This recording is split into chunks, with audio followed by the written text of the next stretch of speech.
Since debuting in 1997, One Piece has become one of the most popular media franchises in the entire world. The series is far and away the best-selling manga of all time, and thanks to its lovable protagonist, Monkey D. Luffy, the franchise continues to reach new fans each year, steadily elevating the hype surrounding its long-awaited conclusion. Although not every One Piece arc is heavily foreshadowed, some receive a significant amount of build-up.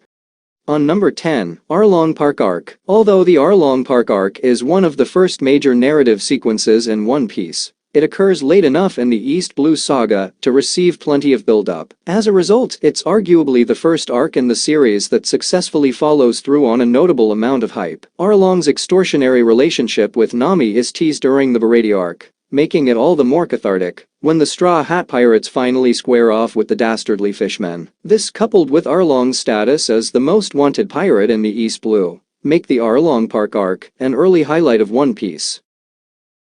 On number 9, Skypiea Arc. The Joya and Skypiea arcs are often lumped together by One Piece fans, but they're categorized as separate entities for a reason. The events of Skypiea are significantly foreshadowed throughout the previous arc, which makes the Straw Hat Pirates' journey to the City of Gold much more exciting when they finally arrive. Over the years, the Skypiea arc has earned a bit of a polarizing reputation among One Piece fans. However, regardless of its perceived shortcomings, it more than follows through on its potential, due in large part to its ability to make the most of the Mont Blanc-Nolan storyline and other narratives that are teased beforehand. On number 8, Reverie Arc. While the Reverie itself isn't mentioned until shortly before the political meeting transpires, it follows many of the narrative threads that appear earlier in One Piece. Characters like Princess Shirahashi, Nefertari Vivi, and the Five Elders all play a role in the proceedings, bringing together several of the series' longest-running storylines. Moments like Shirahashi's trip to the surface and the reveal of Imu are foreshadowed several hundred episodes before the Reverie arc transpires, and as a result, the relatively short sequence carries much more weight than its length would insinuate. In fact, its significance is a major reason why the arc more than lives up to its hype.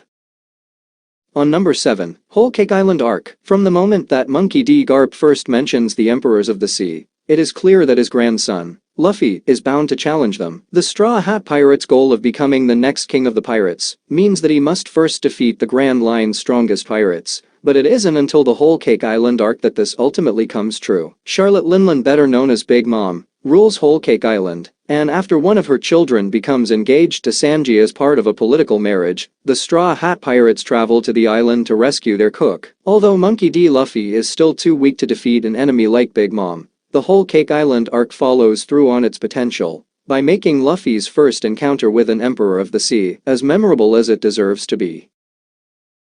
On number 6, Dressrosa Arc. Don Quixote Doflamingo is potentially the greatest villain in One Piece, and even before he serves as the main antagonist of the Dressrosa arc, he plays a major role in the events of the series. After appearing multiple times before and during the Summit War, he fully steps into the limelight when his contentious relationship with Trafalgar D. Law is explored in the Punk Hazard arc. Because of Doflamingo's appearances in previous arcs, flashy design, and enigmatic nature, fans were anxious to see how he would ultimately factor into the series' narrative. Thankfully, his clash with Law and Monkey D. Luffy exceeds expectations, which is why the Dressrosa arc stands out as one of the best in One Piece.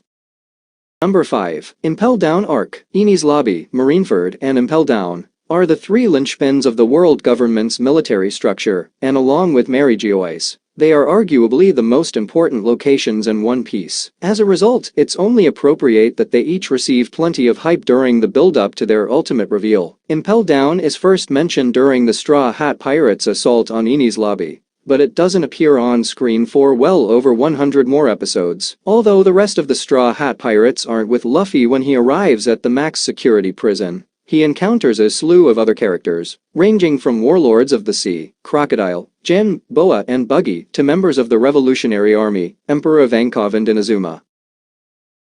On number 4, Alabasta Kingdom Arc. The Straw Hat Pirates' entry into the Grand Line marks their foray into the world of pirates, but it isn't until the events of the Alabasta Kingdom arc that they truly assert themselves as notable rookies. After picking up Nefertari Vivi in the Whiskey Peak arc, One Piece slowly builds toward a battle between its protagonists and the villains of Alabasta, Baroque works. The Alabasta Kingdom arc is the first event in One Piece that truly feels like a major battle, and it forces each of the Straw Hat Pirates to finally push past their limits. Over 20 years after their initial debut, Crocodile and the other members of Baroque works are still considered some of the best antagonists that the Straw Hat Pirates have ever faced, completely justifying the long-term build-up to the conflict.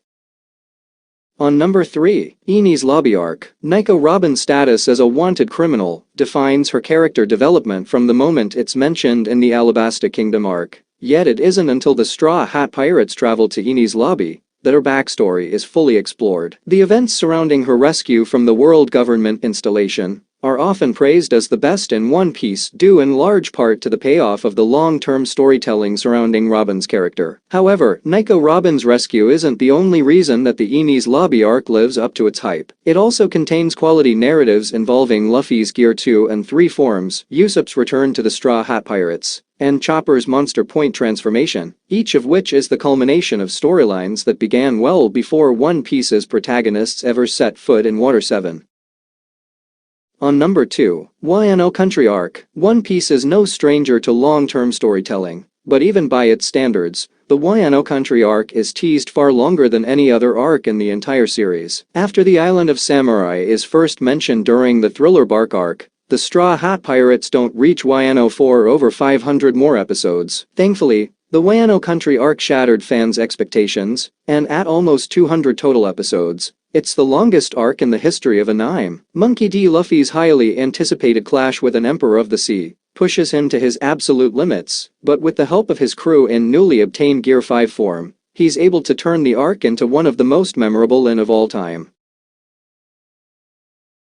On number 1, Marineford Arc. In many ways, the Marineford Arc is the single most important turning point in One Piece. Porcas D. Ace's capture and execution begin with his search for Blackbeard, an activity that is mentioned as early as the Alabasta Kingdom saga. The subsequent clash between the Whitebeard pirates and the world government is foreshadowed to be a war of world-changing proportions, and is evidenced by the Marineford Arc's monumental impact. This is exactly what the conflict turns out to be. Throughout the Marineford Arc, almost every character lives up to their hype, resulting in iconic scenes involving Luffy, Ace, Whitebeard, the Admirals, and a slew of other individuals. This, coupled with the fact that the Summit War effectively initiates One Piece's 2-year time skip, are why it's still the most important arc in the entire series.